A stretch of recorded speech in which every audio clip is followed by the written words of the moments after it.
विरोधी है, अपोजिशन है, उनके खिलाफ पड़े हैं, चुनाव में कूदे हैं, मोदी मोदी कर रहे हैं।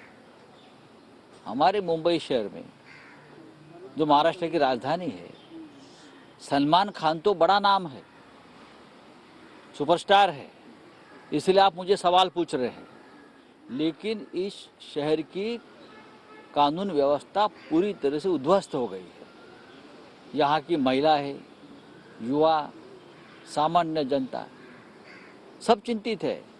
सब दर दिन इस कानून व्यवस्था से इतने चिंतित है, कुछ ना कुछ हो रहा है मुंबई में, और सरकार बस ये विरोधियों के ऊपर कोई गलत काम करिए, उनके ऊपर गलत गुनाह दाखिल करिए, या ईडी सीबीआई को पीछे लगाइए।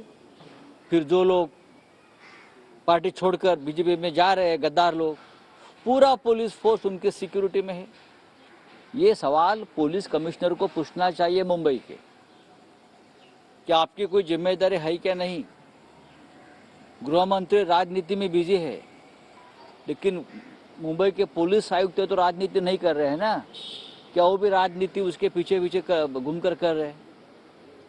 सलमान खान के ऊपर, उनके घर के ऊपर जो फायरिंग हो रही है, एक इशारा है। इस मुंबई में कहाँ भी कभी भी गोली चल सकती है, बस। सर, मराठी माणसं संजय सलमान खान यांच्या घराच्या बाहेर आज फायरिंग झाली। आधी देखील त्या संदर्भामध्ये अनेक इंटरनॅशनल जायंटकडून त्यांना धमकी आली होती आणि आज अखेर घराच्या बाहेर फायरिंग करून गेले। काय वाटतं? बघा, सलमान खान हे मोठं नाव आहे सिने जगतातलं, म्हणून त्यांच्या घरावर झालेल्या फायरिंग विषयी मला तुम्ही प्रश्न विचारताय। पण मुंबईसह महाराष्ट्रातली कायदा व्यवस्था पूर्णपणे उद्ध्वस्त झालेली आहे, पूर्णपणे। मुंबई या महाराष्ट्राची राजधानी आहे। मुंबई आणि महाराष्ट्रातलं संपूर्ण पोलीस खातं हे गद्दार आमदार, खासदार आणि जे पक्ष सोडून गेलेले लोक आहेत शिवसेना राष्ट्रवादीकडून, त्यांच्या सुरक्षेत तैनात आहे।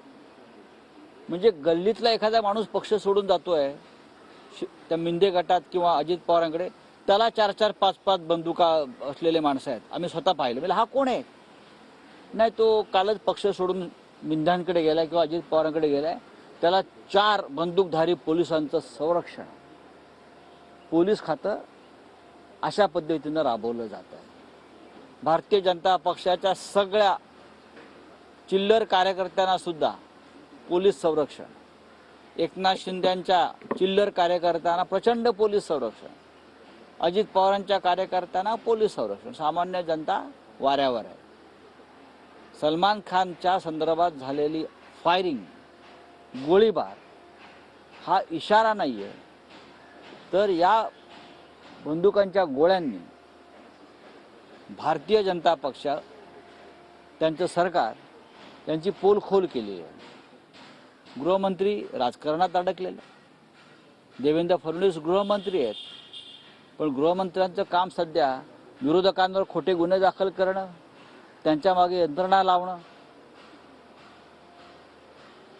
पोलीस आयुक्त काय करतायत?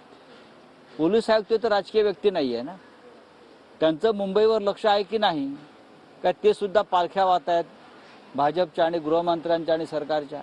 ही अत्यंत गंभीर गोष्ट आहे। सलमान खानमुळे फक्त तुम्ही मला प्रश्न विचारताय, पण मुंबईचे लोकल ट्रेन्स, मुंबईचे रस्ते, सार्वजनिक ठिकाणं, सर्वत्र हीच परिस्थिती आहे, फक्त बातम्या बाहेर येत नाहीत।